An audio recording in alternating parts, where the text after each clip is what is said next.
यथा जले चंद्रमसः कंपादिस्तत्कृतो गणः दृश्यते सन्नपि द्रष्टुरात्मनो नात्मनो गुणः। अब मान लो कोई ये बात पूछे कि दृश्यते सन्नपि द्रष्टुरात्मनो नात्मनो गुणः, मान लो कोई ये कहे कि भाई फिर ईश्वर में उनकी प्रतीति क्यों नहीं होती, किन की, बंधनों की। मान लीजिए कि अब बंधन है, आप कहते हैं कि बंधन नाम की कोई चीज नहीं है, लेकिन फिर भी मानव उसका आभास करता है, तो ईश्वर में उसकी प्रतीति क्यों नहीं है, परमात्मा में वो बंधन दिखलाई क्यों नहीं पड़ता। उसका बहुत ही प्यारा उदाहरण मैत्रेय मुनि ने दिया कि यथा जले चंद्रमसः कंपादिस्तत्कृतो गुणः। देखो भैया, जैसे एक समुद्र है, सरोवर है, या परात ही मान लो कि परात में जल भर के रख लो, ऊपर है रात्रि के समय चंद्रमा।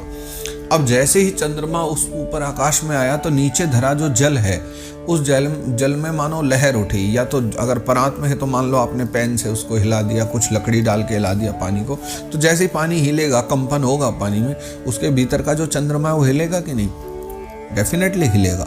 सरोवर है, उसमें लहर आ गई तो वो चंद्रमा हिलेगा कि नहीं, हिलेगा। तो भैया जो जल के भीतर चंद्रमा है वो तो हिल रहा है, लेकिन ऊपर जो ओरिजिनल चंद्रमा है क्या वो भी हिलता है? जी नहीं, वो तो अपनी गति से ही चलेगा जैसे चलना है। भूकंप आदि आ जाने से सिर्फ उसकी परछाई हिलती है, चंद्रमा नहीं हिला करते। ऐसे ही परमात्मा के जो अंश हम लोग हैं, हम हैं परछाई ठाकुर जी की, और ठाकुर जी स्वयं चंद्र रूप मान लीजिए, तो वो मूल प्रकृति हो गए। तो जितने भी कंपन आदि होंगे वो हमारे भीतर दिख सकते हैं, सामान्य जीवों में दिख सकते हैं, आत्मा में दिख सकते हैं, परमात्मा में नहीं। जीवात्मा उनसे ग्रसित हो सकता है, परमात्मा उनसे ग्रसित नहीं होते हैं। बस यही एक जो लीला है ठाकुर जी की कि चंद्रमा के समान जो है, आकाशस्थ चंद्रमा में भगवान का जो है वो भगवान स्वयं आकाशस्थ चंद्रमा के समान है, जिनमें किसी प्रकार का वो देहाभिमान आदि नहीं दिखते हैं, या इस प्रकार के बंधन नहीं दिखते हैं। जीव में ही जो है ना, जो देह के मिथ्या धर्म हैं या देह के मिथ्या बंधन आदि हैं, उन्हीं में जो है इनकी प्रतीति होती है, परमात्मा में इनकी प्रतीति नहीं होती। सवै निवृत्ति धर्मेण वासुदेवानुकंपया भगवद भक्ति योगेन तिरोधत्ते शनैरिह। फिर भगवत भक्ति योगेन, शनैरिह मतलब धीरे धीरे प्रयास करते रहते हैं और भक्ति योग का आश्रय ले लेते हैं। तो भक्ति योग का आश्रय लेने के बाद धीरे धीरे जो है ना, निष्काम भाव हो जाने पर, योगी बन जाने पर वो प्रवृत्ति जो है वो भी नष्ट हो जाती है। हम बंधन में हैं, हम मुक्त हैं। ये जो विचारधाराएं, ये जो बंधन है ना, ये सारी प्रतीति बोलते हैं हमारे यहाँ विश्वास को, यानी मानना। तो ऐसी प्रतीति, तो प्रतीति जो है ये समाप्त हो जाती है।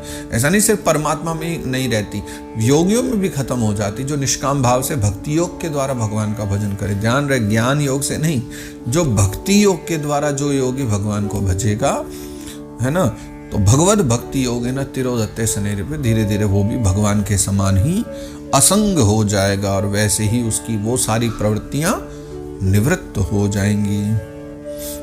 यदेन्द्रियो परामोथ दृष्ट्रात्मनि परे हरौ विलीयन्ते तदा क्लेशा संसुप्तस्यैव कृत्स्नसः। देखो, जैसे ये वर्णन कर रहे हैं यहाँ पर मैत्रेय मुनि, फिर से एक बड़ा उदाहरण बड़ा अच्छा उन्होंने दिया है कि देखो, जब सारी इंद्रियां हमारी विषयों से हट जाती हैं और वो उनके जो साक्षी परमात्मा है, यानी जो सर्वदा दृष्टा है, देखते रहते हैं, उन साक्षी परमात्मा में जा करके जो है ना, निश्चल भाव से स्थित हो जाती है, यानी बस अब आगे नहीं बढ़ेगी, और प्रवृत्ति सदा सदा के लिए जो है परमात्मा में ही लग जाया करती है। तो उस समय क्या होता है कि फिर गाढ़ निद्रा में सोया हुआ जो मनुष्य है, यानी बहुत गहरी निद्रा में जो व्यक्ति सोया हुआ है ना, उसके समान, उस जीव के समान जो है, उस योगी के या भक्त के सारे राग द्वेष नष्ट हो जाते हैं। सोने वाला उदाहरण क्यों दिया कि जब आदमी सो जाता है तब उसको इस दुनिया का भान नहीं रहता, उसके भीतर के राग द्वेष आदि मिटे रहते हैं, लेकिन जैसे वो जाग के फिर माया में खड़ा होता है, फिर से वही राग द्वेष उसके भीतर आ जाते हैं। तो ऐसा जो निष्काम भाव से भजन करने वाला व्यक्ति होगा, उसकी स्थिति ऐसी ही हो जाती है जैसे गाढ़ी निद्रा में सोया हुआ कोई सामान्य व्यक्ति हो, और जब उसकी स्थिति होती है वैसी जगने के बाद भी स्थिति बनी रहे, वो स्थिति भक्ति योग के द्वारा संभव है। अशेष संक्लेश शमं विधत्ते गुणानुवादश्रवणं मुरारेः कुतः पुनस्तच्चरणारविन्द पराग सेवारतिरात्मलब्धा। भगवान श्री कृष्ण के गुणों का जो वर्णन है, उनके गुणों का जो श्रवण है, उनकी कथाओं का श्रवण है, ये हमारी जो विशेष या अशेष कहें, जिसको जो दुख राशि है ना, दुख का पूरा सागर है हमारे जीवन का, उसको ये भगवान श्री कृष्ण के गुणों का वर्णन और श्रवण शांत कर दिया करता है। अच्छा, फिर अगर हमारे जो है चरण, भगवान के जो चरण कमल हैं, उनकी रज के सेवन का भाव अगर हमारे हृदय में आ जाए या मन में ये भाव उमड़ पड़े, देखो कथा सुनना ये तो एक बात है, कथा श्रवण करना सुनना ये तो, इससे तो लाभ है ही, पर कहीं उनकी सेवा का मन में हमारे भाव आ जाए तो फिर तो कहने ही क्या है। पुनः तच्चरणारविंदम पराग सेवा रतिरात्मलब्धा, है ना, कुतः पुनः। तो विदुर जी फिर मैत्रेय मुनि कह रहे हैं फिर तो कहने ही क्या है, ये तो सोने पे सुहागा हो जाए। सोने पे सुहागा मतलब स्वर्ण की एक तो कांति दैदीप्यमान होती है, पर उसमें सुहाग और हो जाए, यानी सुगंधी और आ जाए, तो स्वर्ण तो और कीमती हो जाए और अमूल्य हो जाए।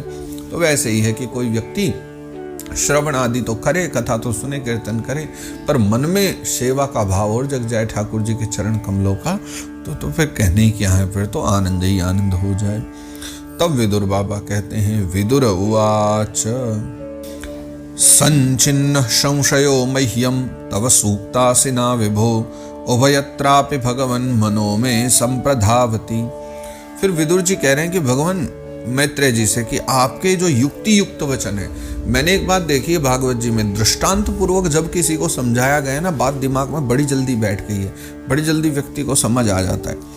विदुर जी भी कह रहे हैं कि आपके जो युक्ति युक्त वचन थे ना, यानी जिनमें लॉजिक था, फैक्ट थे, जो बात पूरी आपने सही सही समझाई, अब उन वचनों की तलवार से, यानी आपने जो वचन कहे हैं उन वचनों के द्वारा, है ना, असिना विभो तव सूक्ता असिना विभो, यानी तव सूक्त, आपके मुख से कहे हुए जो वचन वो असी के समान है। असी यानी तलवार। तो तलवार क्या करती, काटती, तो उस तलवार ने भी क्या कर दिया, मेरे जो संदेह रूपी विकार थे उनको छिन्न भिन्न करके अब मेरा जो चित्त कैसा हो गया है कि भगवान की स्वतंत्रता और जीव की परतंत्रता दोनों के विषय में बहुत अच्छे से जो है अब वो मेरे भीतर प्रवेश कर पा रहे हैं। यानी बात मेरे समझ आने लग गई है कि क्यों भगवान स्वतंत्र है और क्यों जीव परतंत्र है। अब ये दोनों बात जो है मैं ठीक ठीक समझ पा रहा हूँ।